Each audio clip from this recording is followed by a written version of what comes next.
Hi, everybody. Apologies for the 6 minutes delay.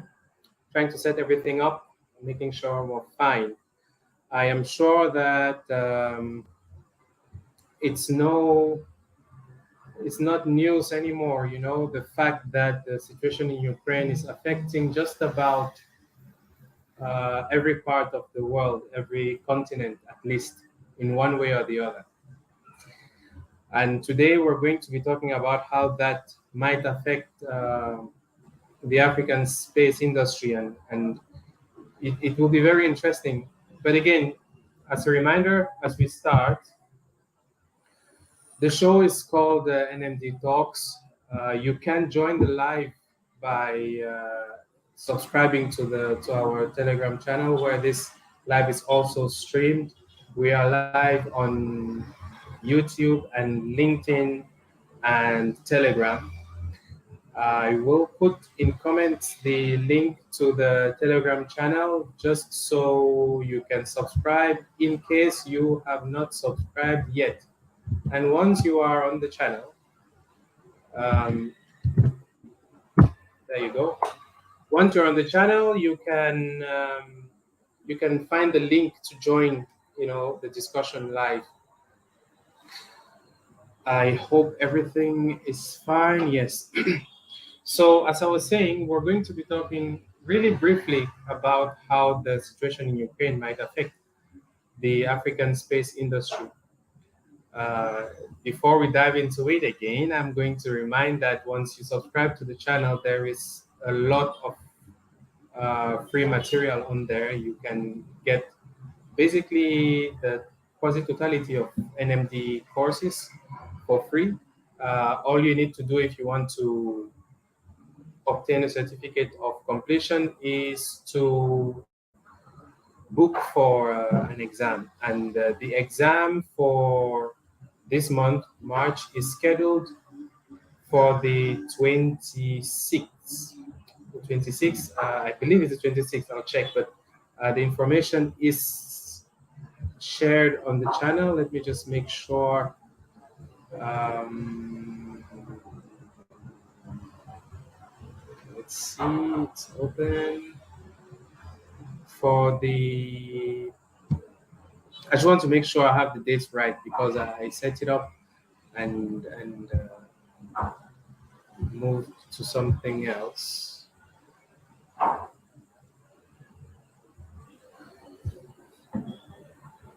Okay, so the registration closes on the 24th, right? But the exam itself is on the 26th. Again, all this information, the links and everything, it's in the Telegram channel. Make sure you subscribe. And I'm also going to be announcing during the week a webinar that concerns the fundraising of the NMD fundraising round. We are raising some funds to get a few things done, and I'll talk to you about it as we progress during the week. I'll be back live again probably tomorrow and Wednesday, so you'll have more information about that. So, again, just a quick reminder, if you are just joining us, you can find on the comments a link to the Telegram channel, and on the Telegram channel there is the link to join this conversation live if you would like to join us. So let's dive right into it. The question is, how does the situation in Ukraine affect the African space industry? It's an interesting question. That brings it sort of brings back some other aspects of how different continents affect Africa in general. But if we look at the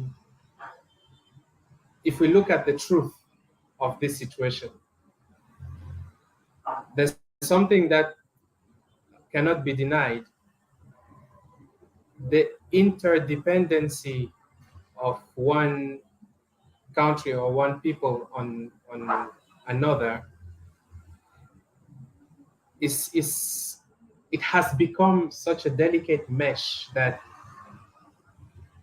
should there be a reason for a cooperation or collaboration to discontinue, the chain effect is really significant, no?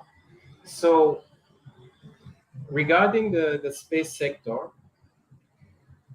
the effects, and this is my point of view, the effects are indirect with respect to the African continent, more indirect than direct. What do I mean? The links between many African countries and Russia uh, is undeniable. No, it's easy to find. You just Google and you'll see that many African countries and Russia have tight links. Some of these links affect the space sector in the sense that there is Russia is providing technology to a number of African countries and is transferring technology to a number of African countries. And I'm talking about space technology. No? There are many agreements between Russia and nations in general, and before it becomes about space. No? So what does that have to do with anything? Well, most of Europe and the rest of the world is watching as different countries, so to speak, pick a side. And it's interesting the quote unquote neutrality of African countries, because the question is, what can we afford? Uh, can we afford to take a position of a certain that is firm to a certain extent because of the agreements that we have in place? Well, it's not an African thing, you know. If you look at Germany cannot really afford to take such a kind of strong position because, you know, there's this energy dependence. It is the situation with most of Europe anyway. So this is not a cliche, you know, Africa depends on other people. It's the world as it is today. But what it does tell what it does tell the African space industry is that it has, if it were not understood yet, it has become rather clear that the level of autonomy and so to speak sovereignty has to evolve. Basically, when it comes to space technology, African nations need to become more autonomous and sovereign faster than we might have anticipated. Said like this, it may seem like a difficult, well, like an impossible task. You know, it's going to take 15, 20, 25, 30 years to achieve. But is it really true? Is it going to take that long? I don't think so.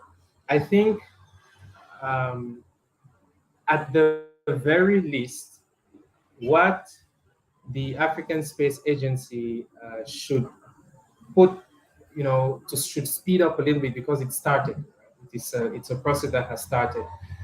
Finding out what are Africa's capabilities, like very concretely, when it comes to space science and technology, what can Africa offer the rest of the world? Because that's what it's about. What can Africa do? It has to happen faster because then the other aspect about intracontinental technology transfer when it comes to space science and technology will also speed up. It's not something that is absent. And I realized as I've been involved in the space sector that there is a perception that there's not much, in terms of know-how in Africa. It is not true. There's a lot of know-how. There's a lot of know-how that is exported, believe it or not. There's a lot of African know-how when it comes to space science and technology that's exported to the rest of the world, Asia, Europe, America. Really, it's important to realize that.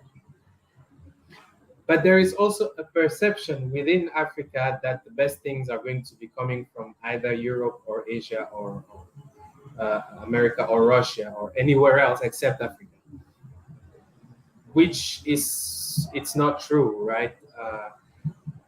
As a planet, we can um, exchange know-how, and we can transfer technologies to each other, not at the same proportion, but it is an exchange from one part to the other and back. So this is the second thing that needs to speed up. The first was what? Getting a good sense of the actual capabilities, not what one intends to do, what one can actually do on the day. Right? And then the encouragement of intracontinental technology transfer.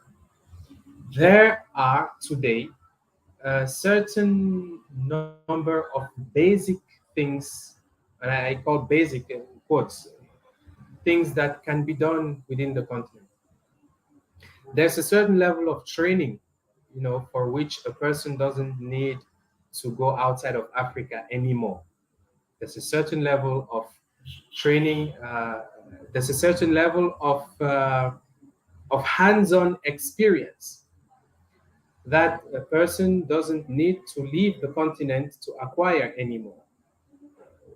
When it comes to understanding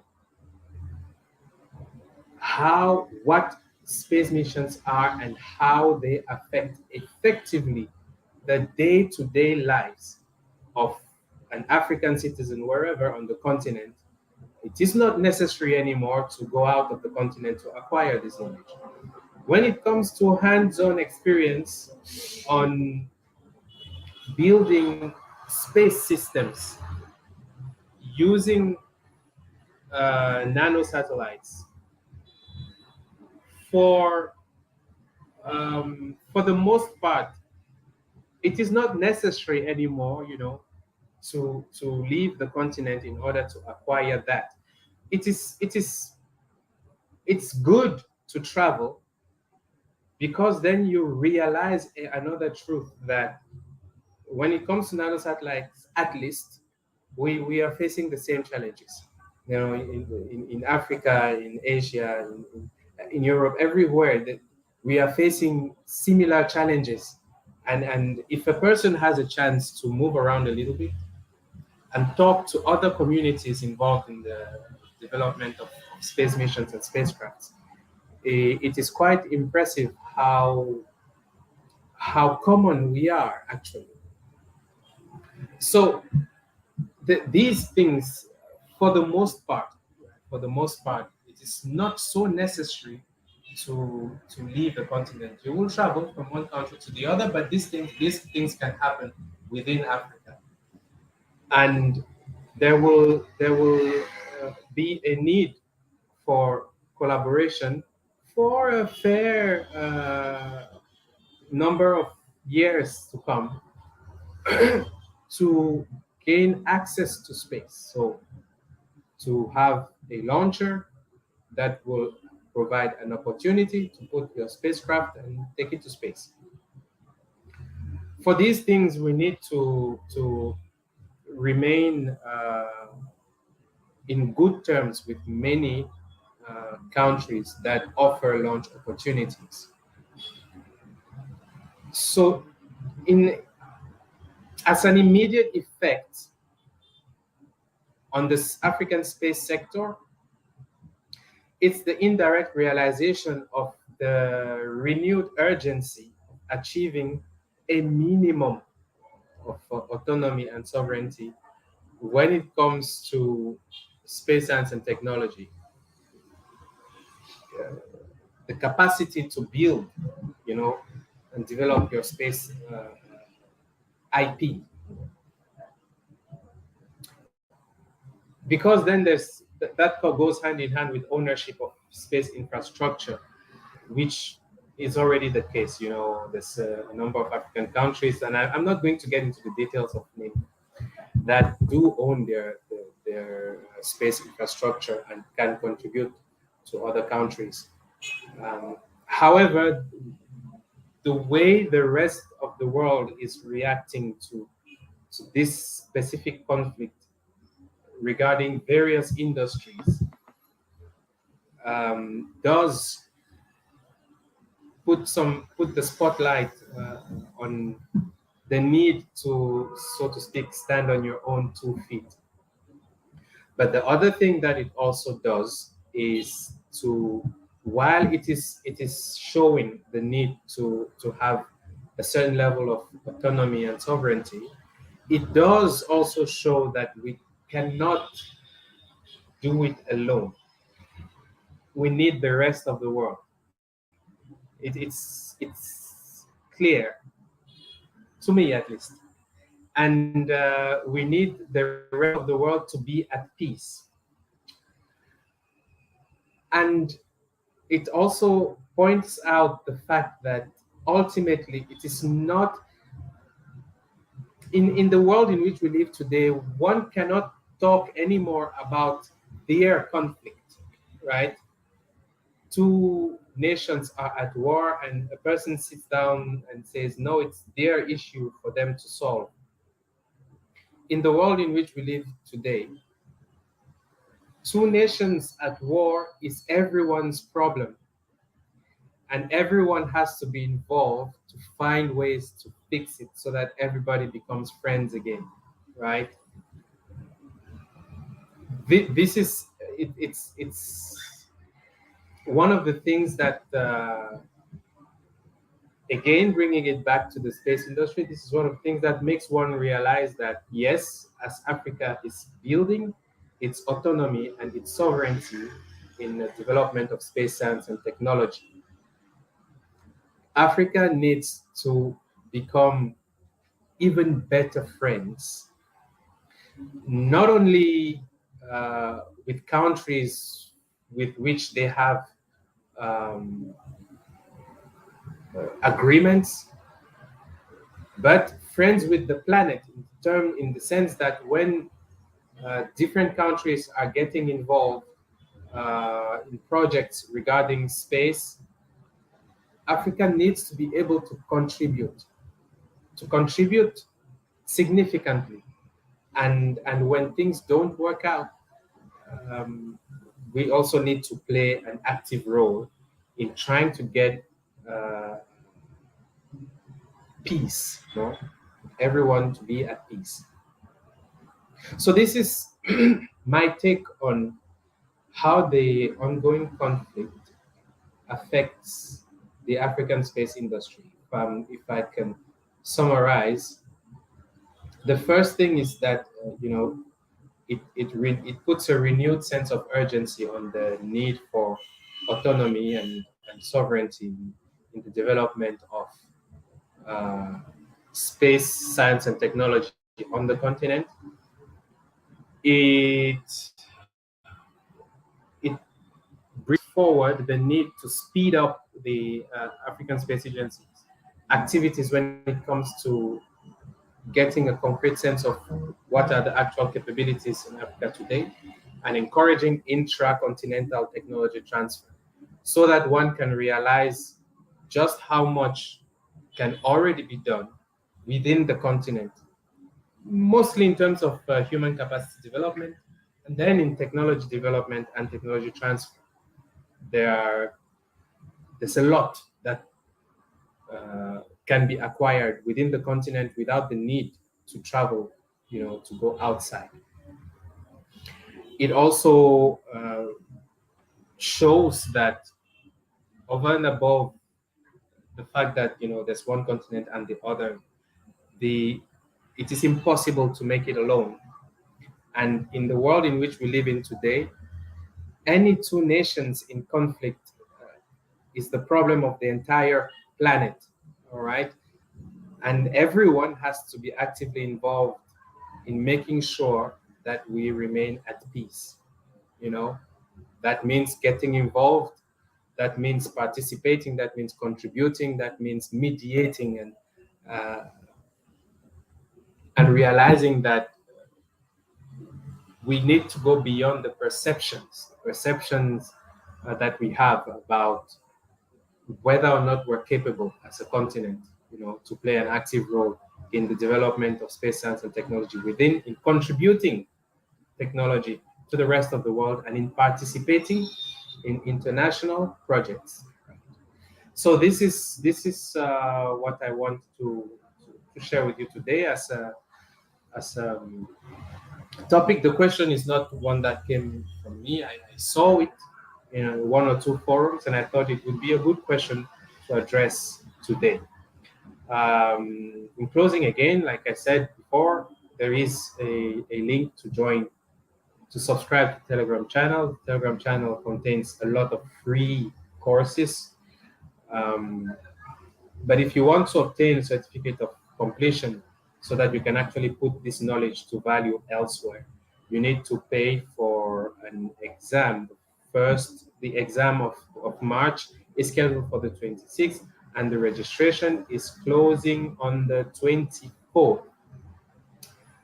You will find all this information again in the Telegram channel, where I share all these links where to register, and you can always ask questions there as well. Thank you for your attention. I will be seeing you again tomorrow and Wednesday, or tomorrow or Wednesday, on these same channels. All right. Keep well, stay safe. We hope things get better very soon between two nations I consider to be brothers, Russia and Ukraine, and that the configuration, the new, because it's not going to be the same. All right, the new configuration of the relationship between countries becomes stable and friendly again. All right, keep well. Talk to you again within the week. Bye bye.